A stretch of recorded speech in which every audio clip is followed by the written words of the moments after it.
The escape pod's emergency beacon had been silent for 3 days when Kamal found her.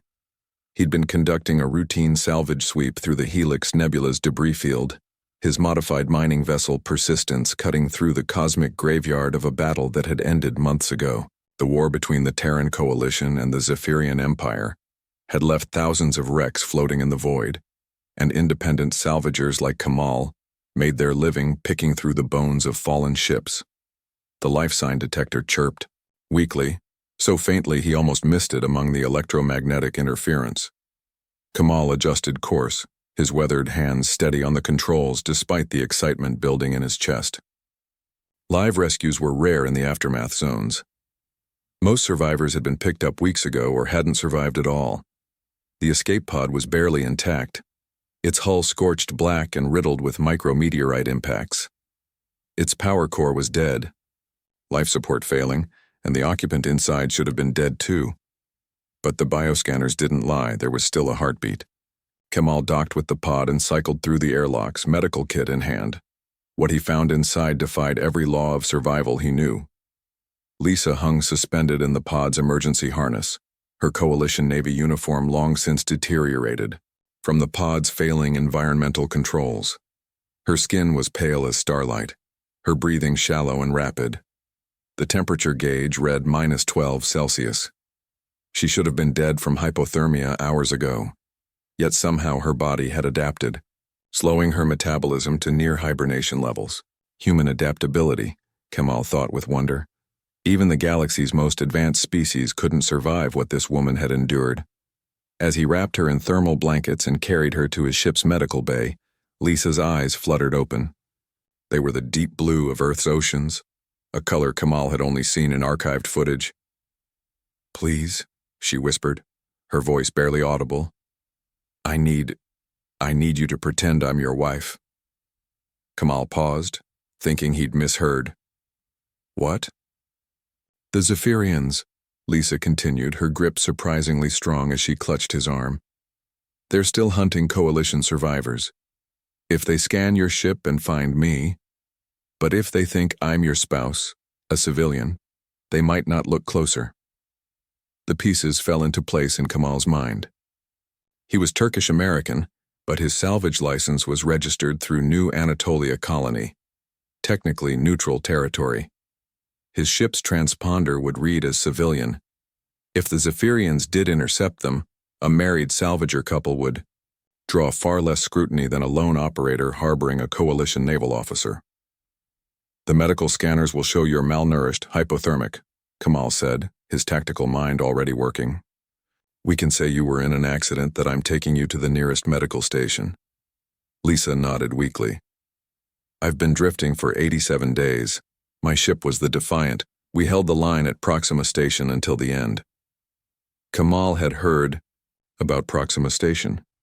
The Coalition forces there had fought a desperate holding action against impossible odds, buying time for civilian evacuations. They'd all been presumed lost. Over the next several hours, as Kamal nursed Lisa back to stability, she told him about the battle, how her engineering crew had kept the ship's shields up even as the hull breached around them, how the captain had ordered the crew to the escape pods only when the reactor core began to fail, how she'd watched her ship die, along with most of her friends. "Humans," she said with a bitter laugh, "we're too stubborn to know when we're beaten." "Maybe that's not such a bad thing," Kamal replied. When the Zephyrian patrol cruiser intercepted them 2 days later, Lisa was ready. She'd studied Kamal's personal files, learned about his family, his history. When the reptilian commander's image appeared on the view screen, she stood beside Kamal with her hand on his shoulder, playing the part of the concerned wife. "Salvage vessel Persistence, you are carrying an unregistered human female," the Zephyrian officer hissed in accented standard. "My wife, Commander," Kamal replied smoothly. "She was injured in an accident at our base station. I'm taking her to New Anatolia Medical Center." The alien's vertical pupils narrowed as he studied them both. Lisa forced herself to lean into Kamal, playing weakness while her mind cataloged the patrol ship's weapon signatures and shield frequencies, old habits from her naval training. "Your medical scans show severe malnutrition and hypothermia," the commander observed. A mining platform accident, Lisa said, injecting just the right amount of embarrassed pain into her voice.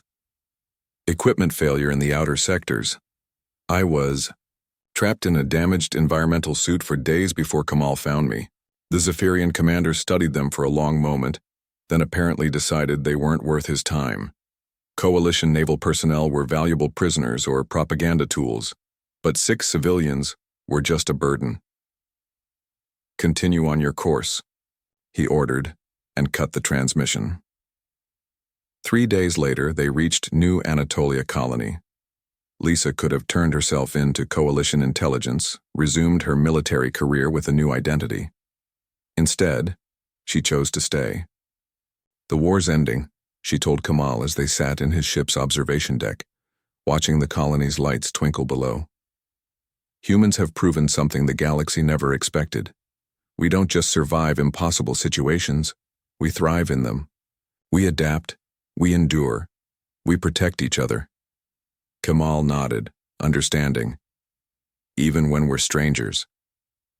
Especially then, Lisa smiled. Besides, pretending to be your wife for a week, it wasn't entirely pretense. 6 months later, the war officially ended with a coalition victory that military historians would debate for decades. But in a small salvage operation in neutral space, 2 humans had already discovered something more valuable than victory. The knowledge that their species' greatest strength wasn't their technology or their weapons, but their capacity to trust, adapt, and care for one another against all odds.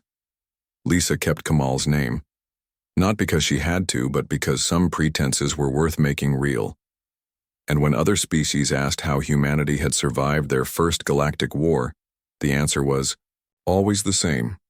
One act of kindness at a time, one stranger helping another until the impossible became inevitable.